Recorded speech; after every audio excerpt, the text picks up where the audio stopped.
So today, bumper's off, and next step on sorting the oil is to fit an oil cooler. Got a lovely fancy set trap, 19 row oil cooler, thermostatic sandwich plate, and then a few bits obviously to look, usual bits and pieces for the oil cooler. A Y pipe, which I'll explain now in a moment, and a non-return valve.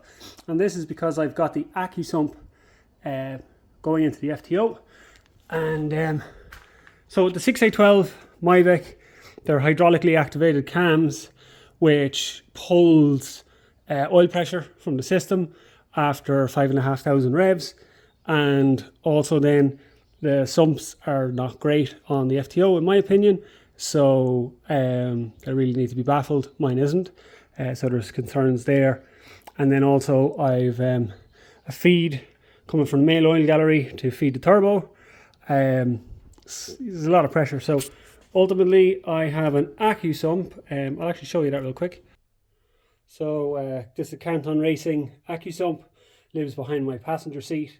And that runs through the firewall, through the system here, up through the fire, comes out here, straight down, in around the gearbox, down, and then goes to a special type of sandwich plate, which feeds in oil. It's not a one-way. It's kind of like a normal sandwich plate, but it only has one port on it anyway.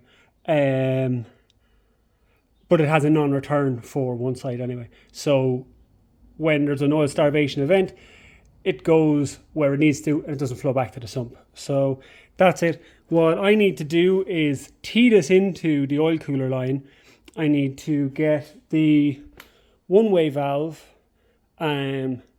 there, so when I do have a starvation event, it doesn't go back through the oil cooler into the sump again, that everything goes where it needs to do. So I'll be fitting that in, and then to try and hopefully give a better direction to where it goes, I got a Y pipe or a Y fitting for this, so the sump will come in on this side and the oil cooler on this, and then straight back into the engine here, and at least that'll set the direction of flow a little bit better. I don't know if it'll make much difference, but I think in my mind it'll work a bit better. So get it done.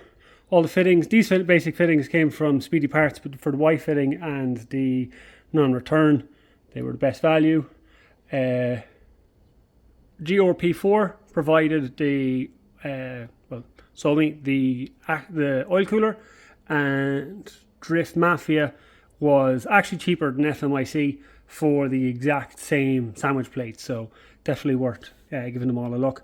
I've got a lot of my fittings from Speedy Parts. All my hoses I get from Stone Motorsport, and I'll get my 90 degrees and stuff like that there. It's just easier to get them from somewhere local. They're like 10 minutes from me. So once I get this in place and I know exactly the fittings I need, I'll go from there. So checking in at what I hope is the halfway mark. This is roughly, well, this is pretty close to where I hope the oil cooler is going to sit. It's quite a big boy and I'm kind of limited for space, so I'm going to have to angle it. And what I've done is, to get the angles in, I've just put some L brackets both sides. They take a bit of weight of the cooler, and with that the weight, hopefully it'll give it more rigidity. And then up the top, I'm going to build out a proper bracket here. I'll do it out of probably somewhere between 3 and 5 mil steel. That'll be the good strong boy. That'll take all the weight and the pressure, and then this is just to kind of keep the angle and just hold some of that weight from the when the oil cooler's full. Stop it shaking around, so should be okay. A little bit concerned here because from the straight down, it obviously comes out quite a bit from the bumper, so I could be in trouble. I haven't got as far as mocking it up, so wish me luck. So yeah, that's not happening on a month of Sundays. So back to the drawing board. Temp 2 just pushed it over the width of the cooler. Maybe we'll be closer. Okay, that's more or less on. I have some cable ties in where the mount for the bumper goes, so it won't fit. but I think we're getting there. So all mocked up in some aluminium. I'm going to get something proper done here. I just wanted to figure out what I'm at, and I've made a U-shaped bracket with a couple of twists on it off the chassis rail, mounted in here. It's going to keep it in nice and tight. I've got like 3mm steel here, so I'll get that across straight into the chassis rail. Deadly. I have a nice little bolt hole, and I'll probably reinforce it with a weld. If once I'm happy that this is the best location for the cooler, and then I'll swap these two guys out, but they're actually providing a lot of stability for it, and they're carrying the weight. And then vertical L-shaped brackets, quite rigid. Not completely sure about them, and the L brackets don't bend, obviously, which is a pro and con.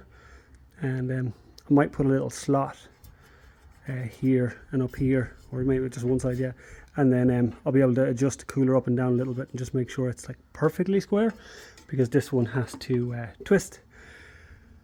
But that gets me the first part in place, and now I'm going to work backwards with the plumbing and try and get it back as far as the sandwich plate.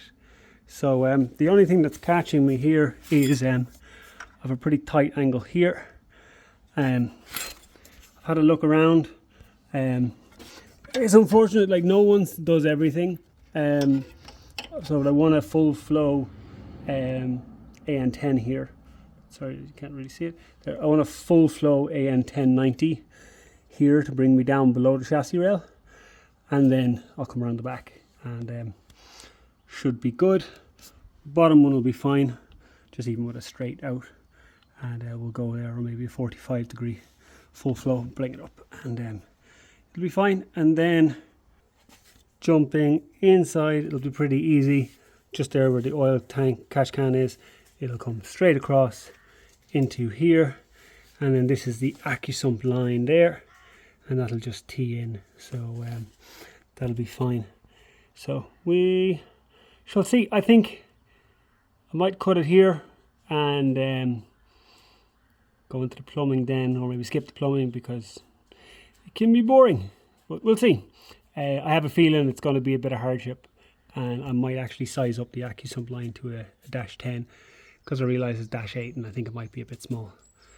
So we'll see.